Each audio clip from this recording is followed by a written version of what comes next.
नमस्कार दोस्तों, स्वागत है आपका आज के मुख्य समाचार में, जिसमें सबसे पहली और बड़ी खबर में आपको बताएंगे कि 2017 के मुकाबले भाजपा को होगा उत्तर प्रदेश के चुनाव में बड़ा घाटा। सपा को जबरदस्त फायदा। उत्तर प्रदेश में 7 ओपिनियन पोल ने उड़ाई भाजपा की नींद। दूसरी बड़ी खबर में जिक्र उत्तर प्रदेश का विधानसभा चुनाव में खपाने को लाए गए थे 9,70,000 रुपए और इसी के साथ गांजा। 4 तस्कर कर लिए गए हैं गिरफ्तार। दूसरी बड़ी खबर में जिक्र की बजट 2022 से पहले बोले बीजेपी सांसद। 2016 से लगातार फेल हो रही है नरेंद्र मोदी सरकार, खत्म हो इनकम टैक्स। और इसी के साथ चौथी बड़ी खबर में जिक्र होगा कि यूपी में तेज हवा और गरज के साथ बारिश की चेतावनी। प्रदेश के अन्य जिलों के मौसम का हाल भी आपको बताएंगे। और इसी के साथ आपको बताएंगे कि रेलवे ने रद्द कर दी है 488 ट्रेनें, कई ट्रेनों के रूट डाइवर्ट।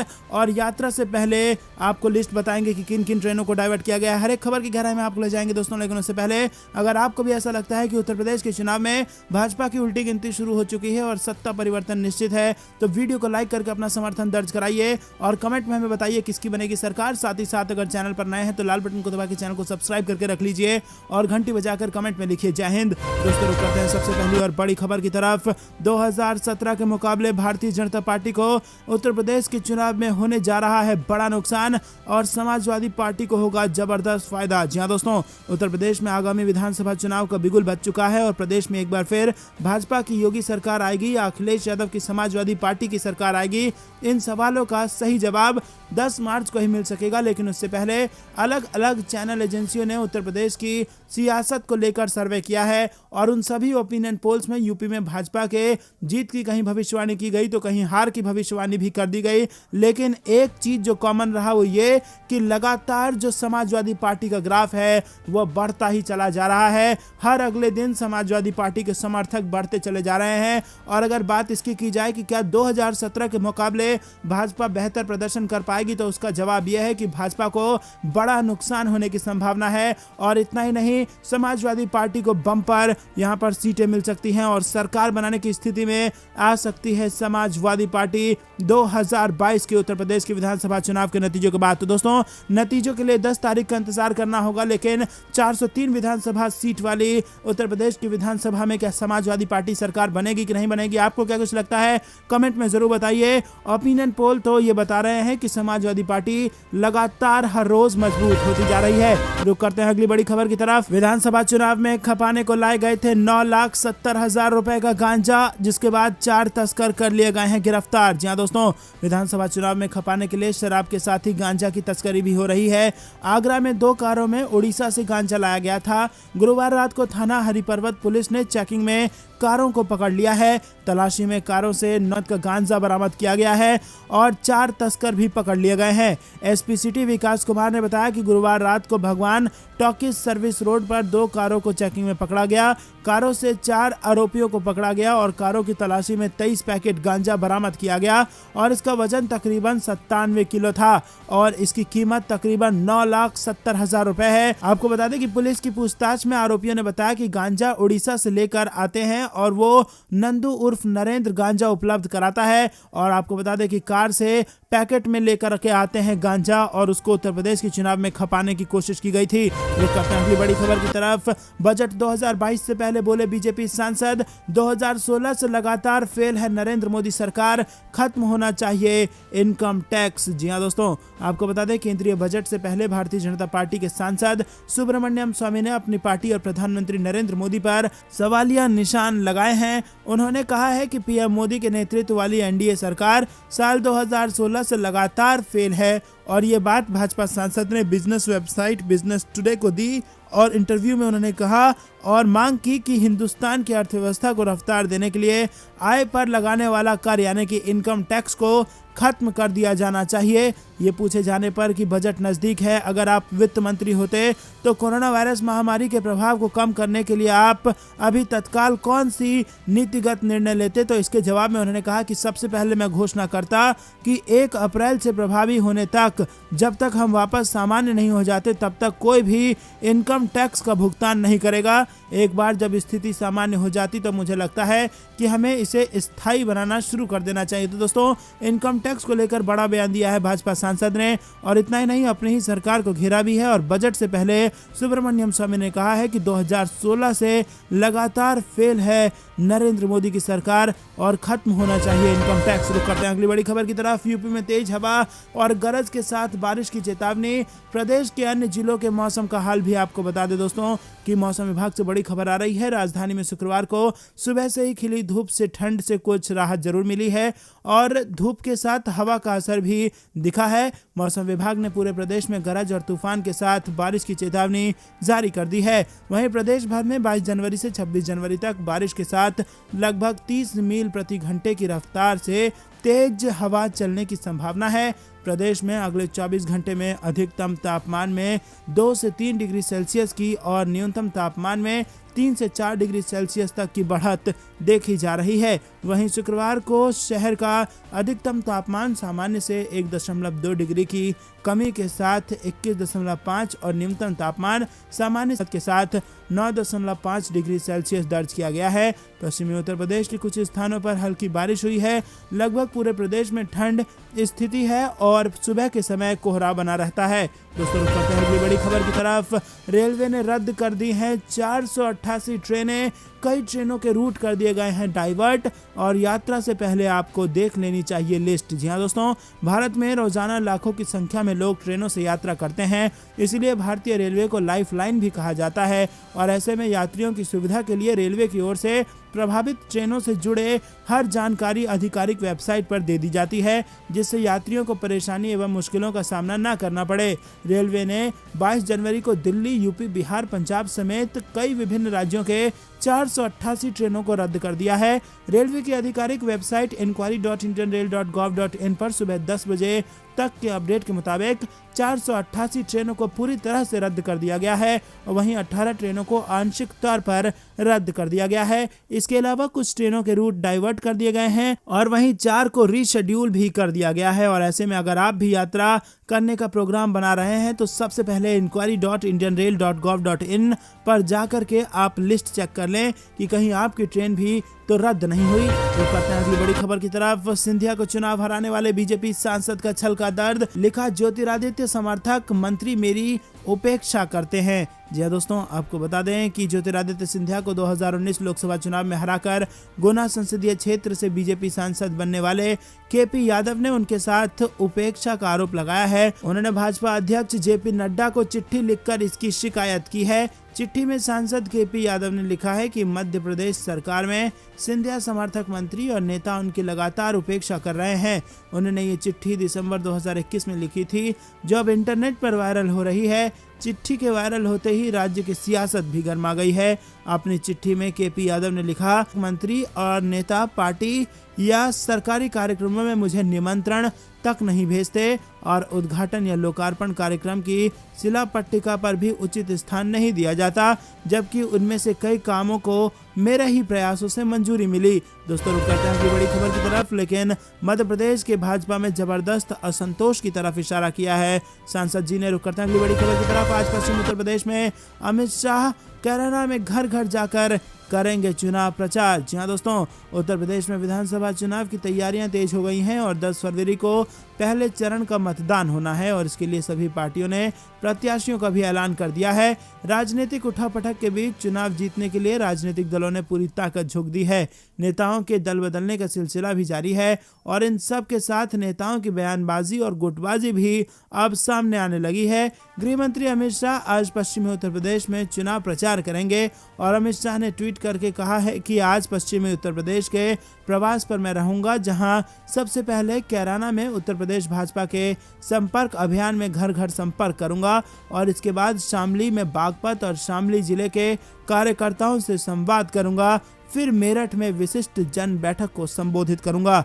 दोस्तों, रुक करते हैं अगली बड़ी खबर की तरफ। उत्तर प्रदेश के चुनाव से ठीक पहले सबसे बड़े सर्वे का नतीजा आ चुका है। बहुत बड़े ओपिनियन पोल में जो दावा किया गया है उससे भाजपा की नींद उड़ चुकी है। जी हाँ दोस्तों, किसान आंदोलन पश्चिमी उत्तर प्रदेश में दिखा रहा है असर, तो वहीं पूर्वांचल में ब्राह्मण भी बताया जा रहा है नाराज। और स्वामी प्रसाद मौर्य के निकलने के बाद अब दलित भी भाजपा को दे सकते हैं बड़ा झटका। दोस्तों, इस सर्वे की अगर आप माने तो अगर आज कराए गए उत्तर प्रदेश में चुनाव तो भाजपा को बड़ा नुकसान होने जा रहा है और समाजवादी की सरकार बन रही है। जी हां दोस्तों, 403 विधानसभा सीट वाले उत्तर प्रदेश में 275 सीटों के साथ समाजवादी पार्टी की सरकार बनने जा रही है। वहीं दोस्तों, भाजपा 120 सीटों पर सिमटती नजर आ रही है। जी हां दोस्तों, बेहद बड़ी खबर सर्वे में हुआ है बड़ा खुलासा। तो यहाँ पर आपको बता दें कि जैसे जैसे चुनाव निकट आते जा रहा है वैसे वैसे भाजपा की मुसीबतें बढ़ती जा रही हैं और जिस प्रकार से ताबड़तोड़ मंत्रियों ने समाजवादी पार्टी ज्वाइन की है भाजपा को इस्तीफा देने के बाद, उससे भी यहाँ पर असर देखने को मिल रहा है। और आपको बता दें दोस्तों कि किसान आंदोलन अभी भी उत्तर प्रदेश में, पश्चिमी उत्तर प्रदेश में अपना जलवा कायम रखे हुए है और किसानों में जबरदस्त नाराजगी है। और यही कारण है कि मुजफ्फरनगर में जब भाजपा विधायक वहां पर लोगों से वोट मांगने गए तो फिर उनको कहा कि विधायक जी इस बार आप जीत कर दिखाइए। लोगों ने एक तरीके से खदेड़ कर उनको वहां से भगा दिया और गाड़ी के अंदर से हाथ जोड़ते नजर आए विधायक जी। जी हाँ दोस्तों, ये स्थिति उत्तर प्रदेश में इस वक्त बनी हुई है। तो दोस्तों, क्या आपको भी ऐसा लगता है कि उत्तर प्रदेश में होने जा रहा है सत्ता परिवर्तन? हाँ या ना में अपनी राय हम तक जरूर पहुंचाइए। रुक करते हैं अगली बड़ी खबर की तरफ। योगी को चुनौती देंगे भीम आर्मी के चीफ चंद्रशेखर आजाद, गोरखपुर सदर से लड़ेंगे चुनाव। जी हाँ दोस्तों, आपको बता दें कि सभा चुनाव से पहले सियासत तेज हो गई है। बताया जा रहा है कि भीम आर्मी के चीफ चंद्रशेखर आजाद ने चुनाव लड़ने की घोषणा कर दी है और वो गोरखपुर सदर से चुनाव लड़ेंगे। बता दें कि यहीं से योगी आदित्यनाथ ने भी चुनाव लड़ने की घोषणा की है। ऐसे में चंद्रशेखर और योगी के बीच आने वाले चुनाव में दिलचस्प मुकाबला देखने को मिल सकता है। गोरखपुर सदर से साल 2017 में बीजेपी के राधा मोहन दास अग्रवाल ने 60,000 के अंत से जीत दर्ज की थी और ये सीट 1989 से भाजपा के पास है। बता दें कि इससे पहले चंद्रशेखर सपा से गठबंधन करने गए थे, लेकिन बाद में वो समाजवादी पार्टी से गठबंधन से पीछे हट गए थे। तो दोस्तों, गोरखपुर में भारतीय जनता पार्टी की मुश्किलें बढ़ा सकते हैं चंद्रशेखर आजाद। रुक करते हैं अगली बड़ी खबर की तरफ। बीजेपी पर गठबंधन के लिए जेडीयू का दबाव, फैसला न होने पर जारी करेंगे 51 कैंडिडेटों की लिस्ट। जी हां दोस्तों, जेडीयू के राष्ट्रीय अध्यक्ष ललन सिंह बुधवार को दिल्ली में उत्तर प्रदेश यूनिट के साथ उन्होंने बैठक की और इसमें यूपी के 51 सीटों पर उम्मीदवारों के नाम दिए गए और बैठक में पार्टी के वरिष्ठ नेता और केंद्रीय मंत्री आरसीपी सिंह भी मौजूद थे। तो दोस्तों, क्या उत्तर प्रदेश में भाजपा और जेडीयू अलग अलग लड़ेगी चुनाव और क्या इसका असर बिहार में भी देखने को मिलेगा? क्या कुछ होता है, जैसे ही खबर आएगी आपको बताएंगे। रुक करते हैं अगली बड़ी खबर की तरफ। मुकेश साहनी का बीजेपी पर निशाना, बोले मैं नीतीश कुमार के साथ हूं, भाजपा को कोई दिक्कत है तो वो अलग हो जाए। जी हां दोस्तों, बिहार सरकार में मंत्री और विकासशील इंसान पार्टी के अध्यक्ष मुकेश साहनी के बीजेपी पर हमले रुकने का नाम नहीं ले रहे हैं। ताजा बयान में साहनी ने कहा है कि भाजपा को नीतीश सरकार से कोई दिक्कत है तो वो गठबंधन से अलग हो सकती है। वहीं नीतीश कुमार का समर्थन करते हुए उन्होंने कहा कि नीतीश बिहार में अच्छी तरह से सरकार चला रहे हैं, मैं उनके साथ हूं। इसी के साथ साहनी ने लालू प्रसाद यादव और तेजस्वी यादव की भी तारीफ कर दी। उन्होंने कहा कि लालू को वो फॉलो करते हैं, तेजस्वी उनके लिए छोटे भाई के समान है और जिस दिन हमारे बीच आम सहमति बन जाएगी हम दोबारा साथ मिलकर राजनीति करेंगे। तो दोस्तों, यहाँ पर भारतीय जनता पार्टी को बिहार में लग सकता है बड़ा झटका। उत्तर प्रदेश के साथ साथ बिहार में भी बड़ा नुकसान होने के आसार हैं, क्योंकि जब तक यूपी के चुनाव के नतीजे आएंगे तब तक भाजपा को बड़ा झटका लगने की, बड़ा नुकसान होने की उम्मीद है और तब तक बिहार में भी हो सकता है खेला। तो दोस्तों, क्या एक साथ 2 राज्यों में सत्ता गवा देगी भाजपा? आपको क्या कुछ लगता है कमेंट में जरूर बताइए, लेकिन उससे पहले वीडियो लाइक करके अपना समर्थन दर्ज कराना मत भूलिएगा। वरुण गांधी ने विकास के दावों पर उठाए सवाल, सभी चुनावी राज्यों में बेरोजगारी बढ़ने की कही बात। जी हां दोस्तों, उत्तर प्रदेश के पीलीभीत से भाजपा सांसद वरुण गांधी ने विकास के तमाम दावों पर सवाल उठाते हुए कहा कि चुनाव वाले सभी राज्यों में बेरोजगारी बढ़ी है। सरकार के कामकाज के तौर तरीके पर सवाल उठाते हुए भाजपा सांसद ने कहा कि लोगों को लुभाने वाले लोकप्रिय मुद्दों की बजाय रोजगार के सृजन को प्रोत्साहित करने पर तत्काल ध्यान देने की जरूरत है। वरुण गांधी ने युवा और बेरोजगार शीर्षक से एक अंग्रेजी अखबार में लिखे अपने लेख को ट्वीट कर साझा करते हुए लिखा कि विकास की तमाम बातों के बावजूद आंकड़े बताते हैं कि सभी चुनावी राज्यों में बेरोजगारी बढ़ गई है। राजनीतिक लोक लुभावन वाद की बजाय हमें तत्काल रोजगार सृजन को प्रोत्साहित करने पर ध्यान केंद्रित करने की आवश्यकता है। वरुण गांधी ने आंकड़ों के जरिए देश में बढ़ रही बेरोजगारी पर चिंता जाहिर करते हुए अपने लेख में लिखा है कि हमारे नीति निर्माताओं ने भले ही लोगों को लुभाने की कला में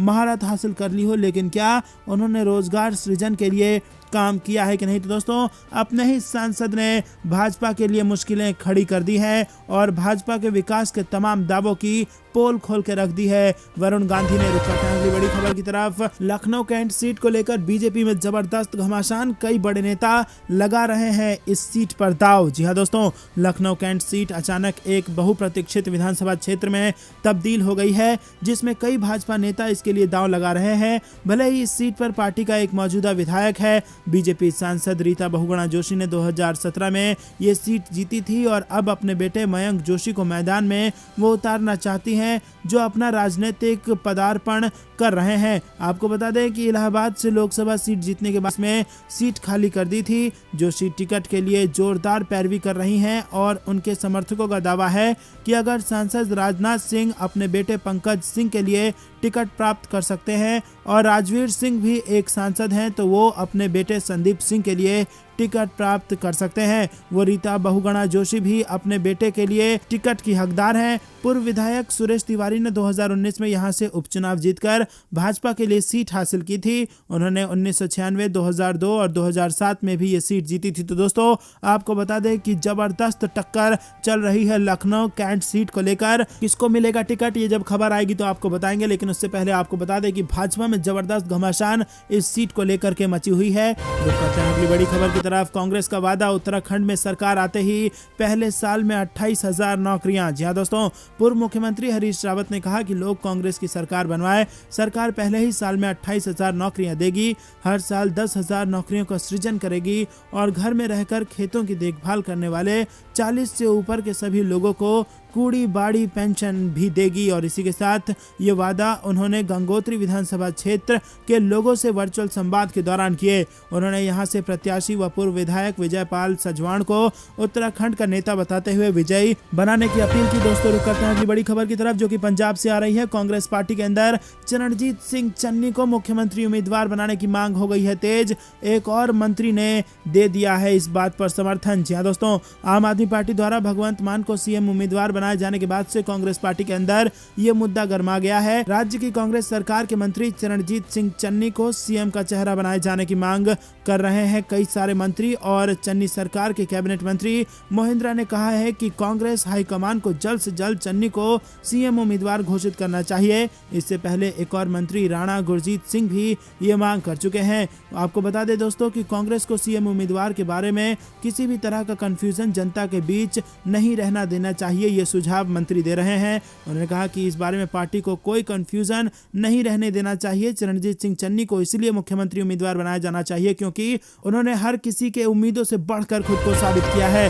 दोस्तों, रुक करते हैं अगली बड़ी खबर की तरफ। मनोहर पर्रिकर के बेटे उत्पल पर्रिकर को भाजपा ने नहीं दिया टिकट, गोवा में घोषित किए 34 उम्मीदवार। जी हां दोस्तों, भारतीय जनता पार्टी ने गोवा विधानसभा चुनाव के लिए अपनी 34 उम्मीदवारों का ऐलान कर दिया है। प्रदेश की कुल 40 सीटों में अब 6 उम्मीदवारों पर ही फैसला होना बाकी है। दोस्तों, आपको बता दें कि पूर्व मुख्यमंत्री मनोहर पर्रिकर के बेटे उत्पल पर्रिकर दावेदारी ठोक रहे थे और पार्टी को नसीहत भी दे चुके थे कि यदि भ्रष्टाचार को बढ़ावा दिया तो वो चुप नहीं बैठेंगे। दोस्तों, मुजफ्फरनगर में ग्रामीणों ने बीजेपी विधायक को खदेड़ा, वीडियो में हाथ जोड़ते दिखे विधायक। जी हां दोस्तों, उत्तर प्रदेश विधानसभा चुनाव के लिए पहले चरण का मतदान 10 फरवरी को होना है और पहले चरण में पश्चिमी उत्तर प्रदेश की सीटों पर चुनाव होने हैं। विभिन्न राजनीतिक दलों के प्रत्याशियों ने चुनाव के मद्देनजर विधानसभा क्षेत्र में सक्रियता बढ़ा दी है और इसी क्रम में प्रचार करने पहुंचे बीजेपी विधायक और मुजफ्फरनगर की खतौली विधानसभा सीट से प्रत्याशी विक्रम सैनी को ग्रामीणों के विरोध का सामना करना पड़ा है। विरोध इतना बढ़ गया है कि आखिर उन्हें अपनी गाड़ी में बैठकर गांव से निकलना पड़ा।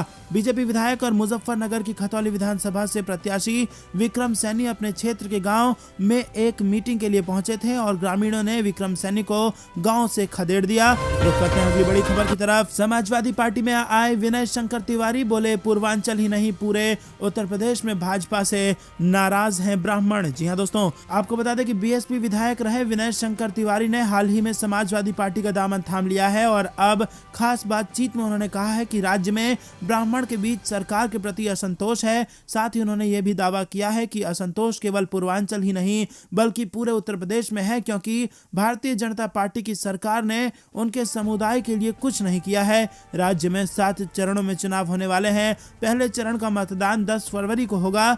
चुनाव आयोग की तरफ से जारी कार्यक्रम के अनुसार मतगणना 10 मार्च को होगी। पूर्वांचल की राजनीति के दिग्गज नेता कहे जाने वाले हरिशंकर तिवारी के बेटे विनय शंकर तिवारी ने ब्राह्मण की नाराजगी पर कहा कि इस सरकार ने ब्राह्मणों के लिए कुछ भी नहीं किया। उन्होंने कहा कि शंकराचार्य वासुदेवानंद सरस्वती ने मुख्यमंत्री के एक कार्यक्रम में कहा था कि सरकार ने ब्राह्मणों के लिए कुछ नहीं किया है। बीजेपी केवल वोट के लिए ब्राह्मणों के बारे में बात करती है। तो दोस्तों, न केवल ओबीसी बल्कि ब्राह्मण भी नाराज बताए जा रहे हैं भारतीय जनता पार्टी से और ये बड़ा दावा कर दिया गया है कि न केवल पूर्वांचल में बल्कि पूरे उत्तर प्रदेश में भाजपा से नाराज है ब्राह्मण। तो दोस्तों, ब्राह्मण और ओबीसी वोट अगर भाजपा को नहीं मिला तो क्या सुपड़ा साफ होना तय नहीं है? हाँ या ना में अपनी राय हमें जरूर बताइए। वीडियो अभी तक लाइक नहीं किया है तो प्लीज वीडियो लाइक जरूर कर दीजिए। तो दोस्तों, ये थी दिन में कुछ बेहतरी और बड़ी खबरें। तक बने रहने के लिए बहुत बहुत धन्यवाद। देख रहे थे आपका अपना चैनल जय हिंद जय भारत।